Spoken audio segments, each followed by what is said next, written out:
예, 요즘 부동산 규제 그리고 금리, 대출 규제 이런 부분들로 많이 좀 어렵습니다. 실제적으로 부동산 전체 거래가 일어나지 않습니다. 저는 시작을 여러분 걱정하지 마십시오라고 시작하도록 하겠습니다. 과거를 오늘은 좀 뒤집어서 봐야 될 것 같고요.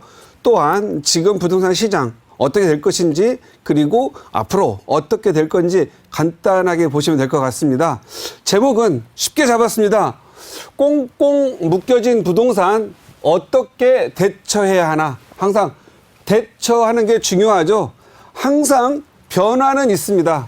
변화는 있는데 어떻게 대응하고 어떻게 적응하느냐, 대처 능력이 좀 필요하지요. 저는 이 지금과 같은 부동산 시장은 좀 골이 깊은 시장이다라고 말씀을 드리고 있습니다.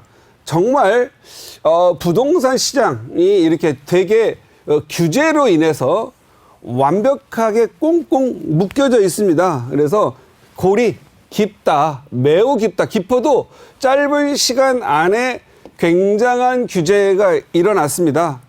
이 골이 깊으면 산도 높아지는 법이다. 이렇게 말씀을 드리도록 하겠습니다. 그래서 여러분들한테 또 다른 산을 좀 준비하라. 이렇게 말씀을 드리겠고요. 과거의 경험을 말씀을 드려야 될 것 같죠. 본의 아니게 규제와 달리 1997년 IMF 터지고 정말 한마디로 부동산 시장이 박살이 났었습니다. 박살을 날 때 혹시 여러분은 그리고 경험이 없으신 여러분의 경험이 없으신 분들의 혹시 부친들, 할아버님들은 어떻게 했습니까? 죄다 내다 팔았습니다. 팔고 4, 5년 지나서 어떻게 됐죠? 판 사람만 정말 생각조차 없을 정도로 알거지가 됐죠. 그리고 2007년 지나면서 우리 노무현 대통령 시절에 부동산 기억날 겁니다. 2005년 8.31 조치 규제 들어가면서 그 뒤로 규제 마구 들어갔죠. 그래서 규제 잡으면서 강남 풍선 효과를 만들어냈죠. 그리고 강남 잡으면서 버블 7이라는 지역이 더 확대되고 가격이 많이 올랐습니다. 그러면서 엄청난 규제가 3, 4년에 걸쳐서 하다 보니 거래가 일어나지 않고 결국 리먼 사태 2008년 미국발 모기지 은행이 파산이 되면서 리먼 사태가 일어나면서 또 폭락을 거듭했습니다. 이때 하우스 푸어 많이 나왔죠. 하우스 푸어는 누가 많이 하우스 푸어를 당했죠? 자기 집, 정말 좋은 자기 집, 팔고 싶지 않은 집 갖고 있는 한두 채 가지고 있었던 분들이 한 게 아니고요. 여기저기 갭 투자한다고 여기저기 가격 오를 때 많이 사놨던 분들 있죠. 서울보다는 수도권에서 솔직히 많았습니다. 그리고 2, 3천, 3, 4천 전세 갭 투자 하셔가지고 하셨던 분들 전세 못 빼주면서 역전세나 나고 결국은 경매, 세입자하고 분쟁 이런 걸로 해서 하우스푸어가 많이 일어났죠. 결국은 이 하우스푸어로 인해서 경기가 엄청나게 침체됐죠. 그리고 골이 매우 깊어졌습니다. 그 다음에 깊어지면서 어떻게 됐죠? 경제가. 그리고 중산층이 서민 내려가고 서민들이 빈곤층으로 들어가다 보니 결국 경제 살리기 위해서 부동산 규제 다 풀어줬었습니다. 그리고 규제 풀어놓고 어느 정도 가격 오르다가 조정을 2017년경 조정 받을 시점에 또 다시 규제가 들어갔죠. 그래서 규제 들어가면서 또 다시 과거의 경험을 살려가지고 풍선 효과를 찾아서 많은 사람들이 여기 올리고 또 규제 들어가면 저기 올리고 저기 올리고 그러다가 지금 현재 수도권 전역과 일반 대도시 대한민국의 지방에 있는 대도시 중심으로 규제가 들어가 있습니다. 그래서 이제 거래가 거의 없습니다. 그러다 보니 당연히 지금은 조정 기간입니다. 그런데 1997년에서 또는 2008년에서 매각을 했죠. 매각을 한 사람과 이때다 시기다 해서 내 집 마련한 사람들 누가 부자가 됐고 누가 후회를 하고 있는지 보시면 아실 겁니다. 그래서 여러분 시청자님들은 잘 생각하셔야 됩니다. 지금 매각하실 건 과감하게 하셔야 됩니다. 하지만 좋은 지역, 내가 평생 가져갈 지역이라면 가지고 가십시오. 또 5년 지나면 다시 또 사기 힘들어집니다. 여러분들이 다주택자분들은 이제 어느 정도 정리가 들어가야 됩니다. 그런데 양도세 때문에 매우 힘들죠. 이럴 때는 지금 시장이 어떻게 흘러가는지 맞춰서 여러분들도 포트폴리오 구성을 다시 한번 해봐야 될 시기입니다. 지금 시장이 어떻게 가고 있죠? 이러면 우리는 부동산 규제에 따른 지금 현재 시장의 변화를 읽어야 됩니다. 첫 번째, 취득세. 취득세가 13%에서 강화돼서 이제 이 주택자에게는 8.8%의 취득세가 부여됩니다. 8%의 지방세 8%, 그리고 3주택자가 되시는 분들은 13.2%의 취득세가 부여됩니다. 그래서 취득세가 무섭지요. 그래서 지금은 온 나라가 자기 자녀의 세대 분리를 지금 현재 하고 있는 것 같습니다. 그래서 지금 작년과 올해 사이에 갑자기 가구 수가 굉장히 지금 증가하고 있죠. 1인 가구 수가 증가합니다. 특히 독신 가구의 증가가 많이 일어나고 있습니다. 혼인하는 사람들은 혼인을 결혼식을 하고도 혼인신고를 안 합니다. 왜? 취득세와 양도세 부분 때문에 그렇습니다.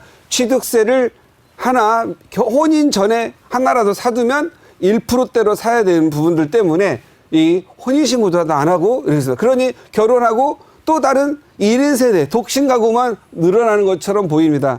이 세대 분리와 그리고 세대 분리가 가속화되면서 또 다른 얘기는 있지만 방송이니까 안 하겠습니다. 이 현실이 지금 우리가 가구 수가 급격히 증가하는 이유, 이거 좀 다시 생각해 볼 필요가 있습니다. 그래서 자녀 세대가 불리하고 있다. 왜?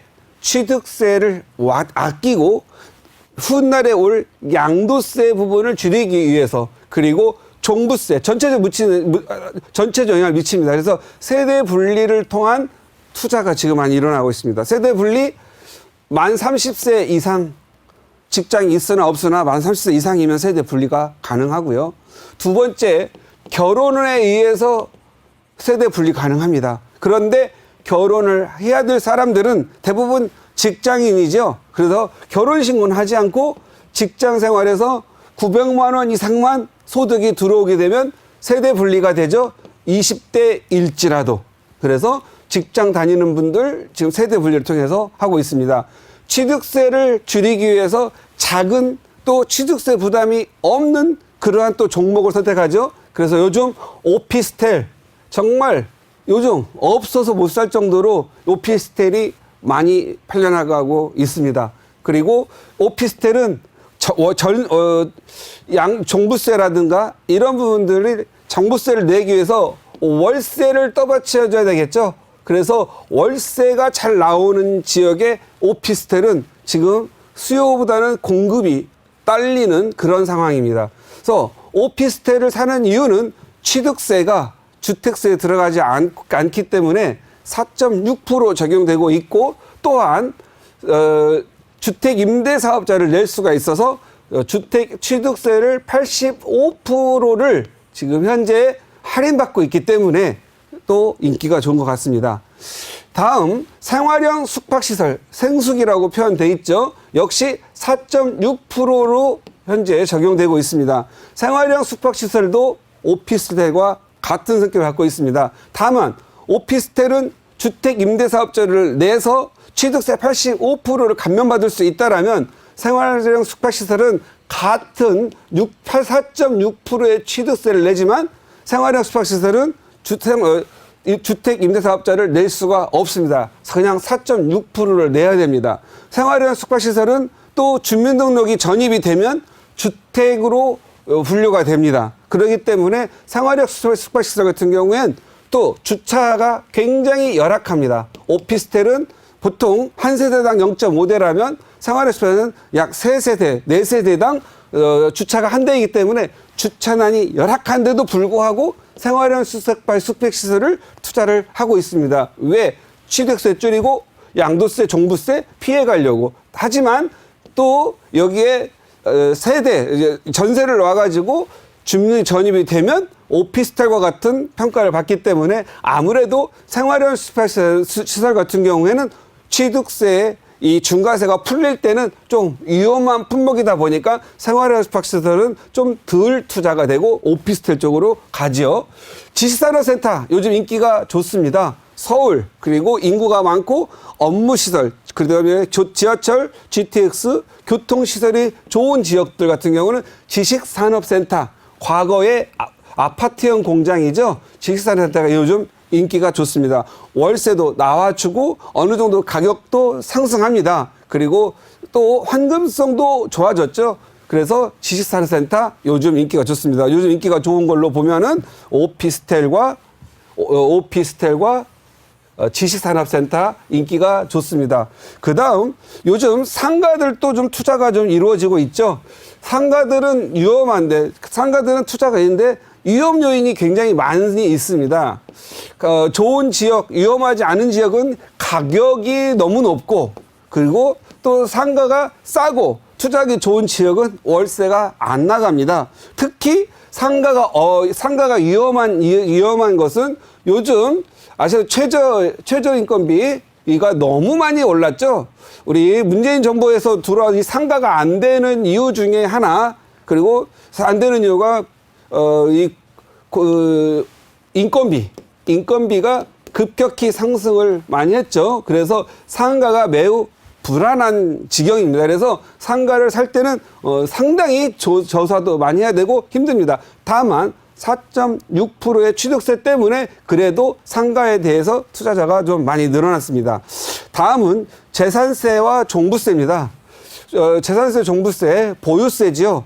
물론 1인 1가구의 경우에는 나이가 드셨으면은 나이에 60세 이상인 경우에 종부세 감면이 20%, 30%, 40% 있겠고 또 1주택자의 경우는 장기 보유 시 20에서 40%, 총 80%의 종부세가 감면이 됩니다. 그래서 요 한 1주택 가지신 분들은 지금 아무리 경기가 어려워도 매각할 마음이 없죠. 그러다 보니 이 다주택자분들이 고민이 많은데 요즘 종부세, 특히 종부세를 좀 줄이고자 부부간 증여가 많이 늘어났습니다.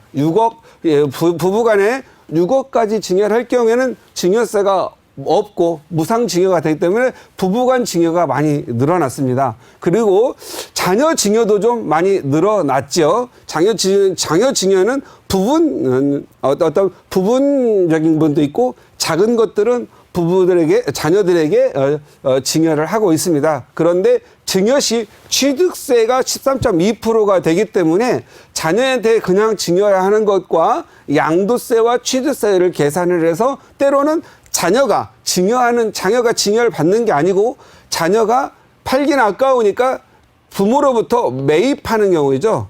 오히려 증여도 늘어났지만 자녀가 부모로부터 매매를 통해서 매입하는 경우가 많이 있습니다. 이럴 경우에는 증여세가 매매보다 더 불리할 경우에는 매입을 통해서 하고 있습니다.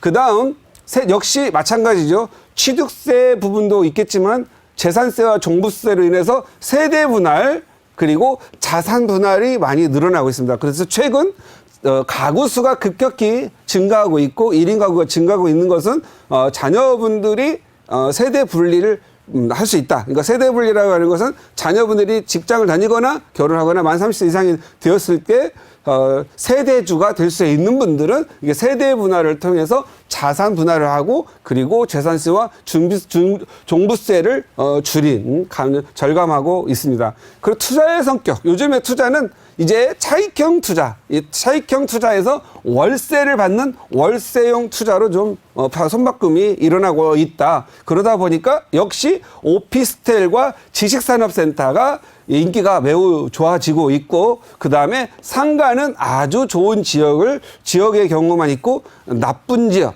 그리고 장사가 안 되는 지역은 오히려 상가는 공실이 더 많이 늘어나고 있는 상황이다. 그래서 여러분들은 특히 상가 살 때는 공실, 우려를 많이 하셔야 되고, 오피스텔, 지산 요 두 개의 품목에 대해서는 관심을 가져볼 만하다. 그래서 요즘 오피스텔, 지식산업센터, 특히 서울 지하철 가깝고 그다음에 상업 및 업무시설이 많은 지역에서 하는 거고요.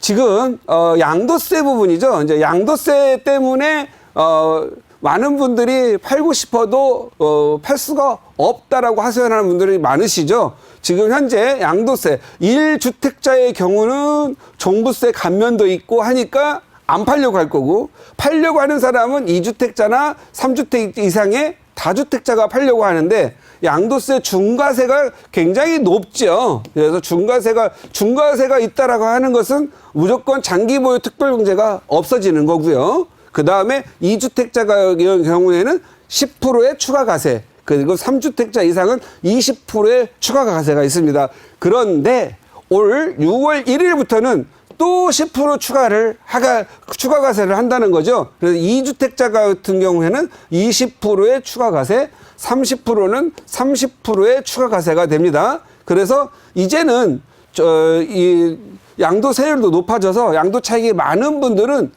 약 75% 정도까지 양도세를 내야 됩니다. 그래서 뭐 1억을 버는 경우에는 양도세율이 뭐 한 20% 정도 되니까 한 40%, 다주택에서 40%가 돼서 추가 지방세까지 한 50% 되겠지만, 만약에 뭐 3억 5천 이상 차익이 발생된 분들은 뭐 40% 또는 45% 적용될 경우에 30% 추가 가세 하면 70%에다가 지방세 하면 77%, 그래서 이 가세가 좀 많이 늘어납니다. 그래서 아마도 6월 1일 지금부터, 오늘 지금 3월 중순이니까 지금부터 4, 5월, 6월까지는 재산세도 이제 부과되고 하기 때문에 특히 10% 추가 가세가 무서워서 일부 재산을 정리할 분들로 나타나지 않겠느냐. 그래서 다주택자 분들의 경우 지금 현재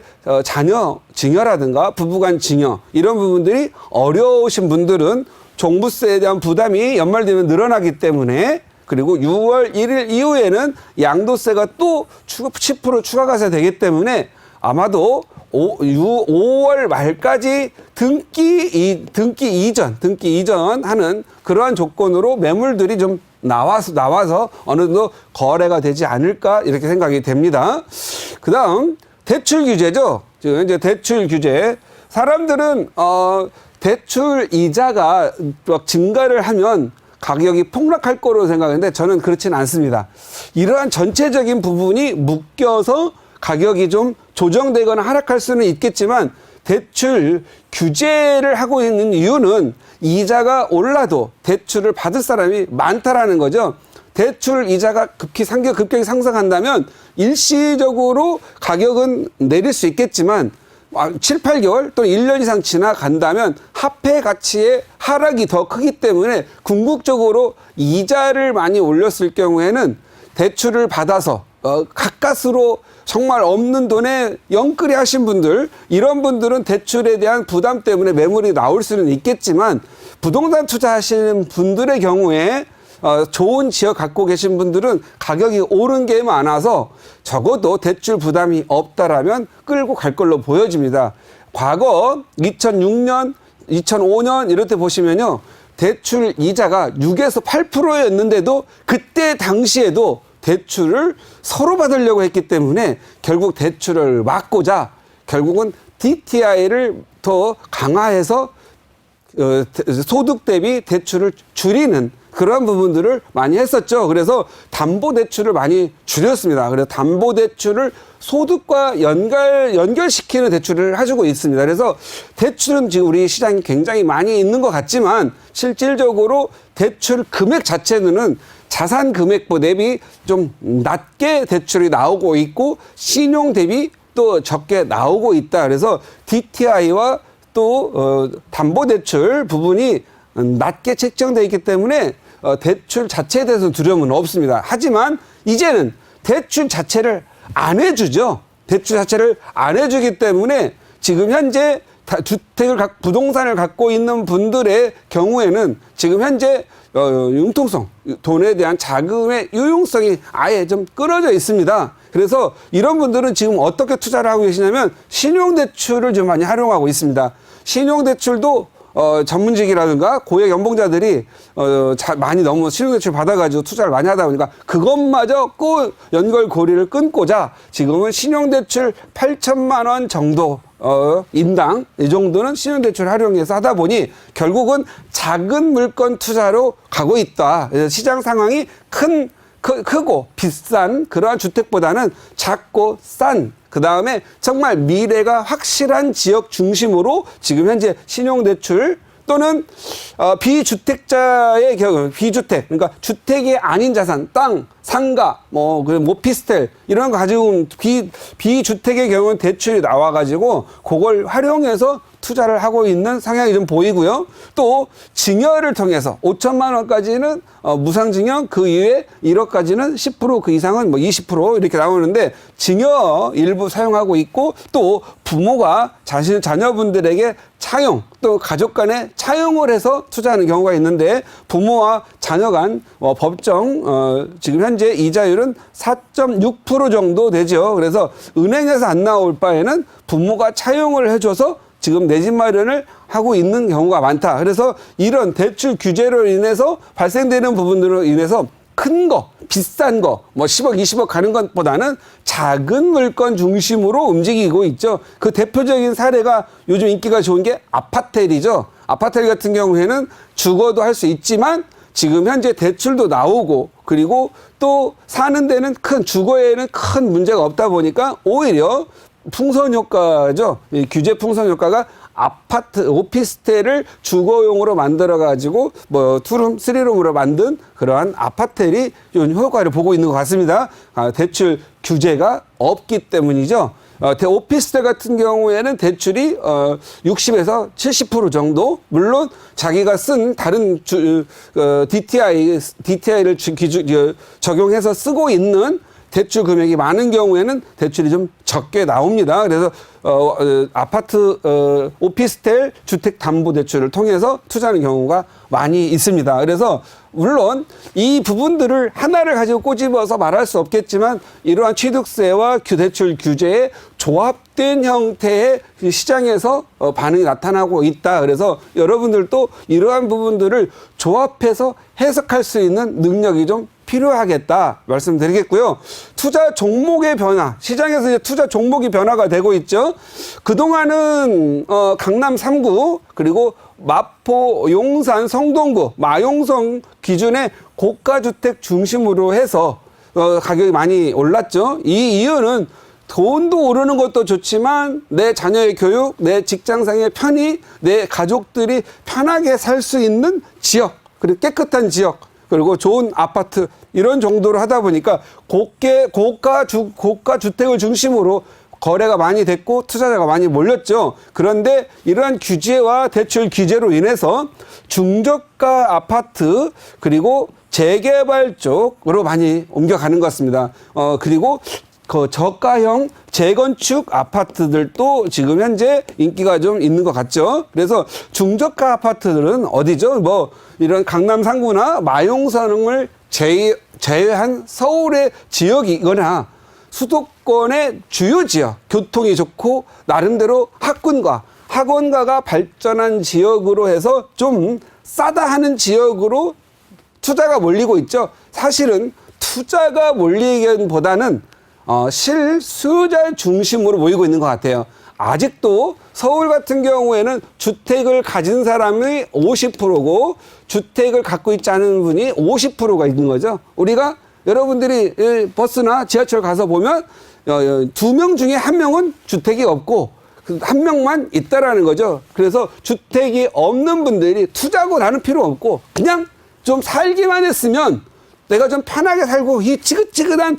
부동산 가격, 특히 주택 가격에 신경 안 쓰고 싶은 분들, 이런 분들이 이제 해방되기 위해서 고통 해방되고 싶어서 이런 강남 3구나 마용성을 제외한 지역의 중저가 아파트로 그냥 만족을 하면서 실거주, 그리고 서울의 접근성이 좀 좋은 지역, 그리고 또 서울이면서 가격이 좀 싼 지역으로 지금 현재 내 집 마련을 하고 있고, 투자보다는 실거주 수요로 좀 움직이고 있는 것 같다.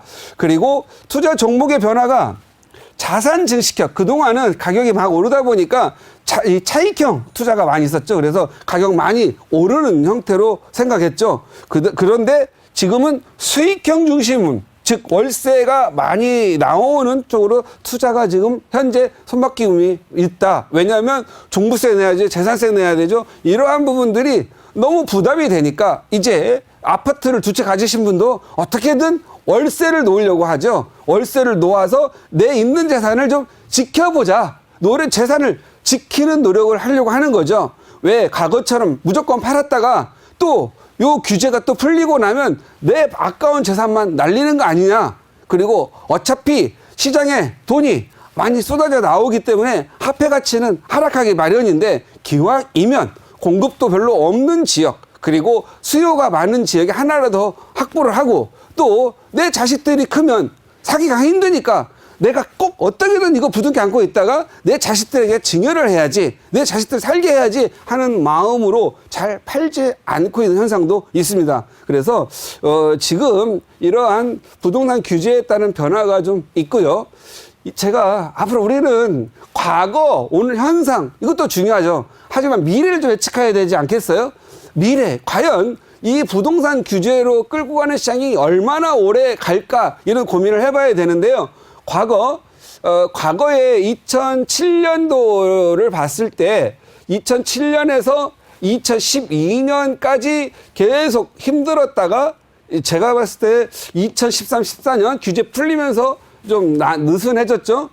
그래서 제가 봤을 때는 지금 이 규제가 2017년에 시작이 됐죠. 그렇다면 다시 또 2013, 14년 조정치고 다시 또 규제가 어느 정도 풀리지 않겠느냐. 그래서 기왕 좋은 지역 갖고 있고 정말 팔고 싶지 않은 거 갖고 있다라면 어떻게든 일부는 뭐 전세를 와서 뭐 일부 수익형으로 바꾸든 어쨌든 해서 유지를 3, 4년만 잘 버티면 골이 깊은 규제는 반드시 다시 어느 정도 해제해 나가야 되기 때문에 잘 버티시고, 특히 요즘 코로나라든가 이런 부분들로 인해서 같이 겹악재죠. 그래서 겹악재가 있는 시기이기 때문에 악재를 통과하면 그나마 좋은 빛이 나오지 않을까 싶습니다. 그래서 요즘 많이 불안하고 두려운 분들이 있으신데 조금 더 긍정적인 시각을 바라보면서 스트레스를 풀었으면 좋겠다 하는 마음으로 오늘 강의를 마련했고, 이걸로 마치도록 하겠습니다.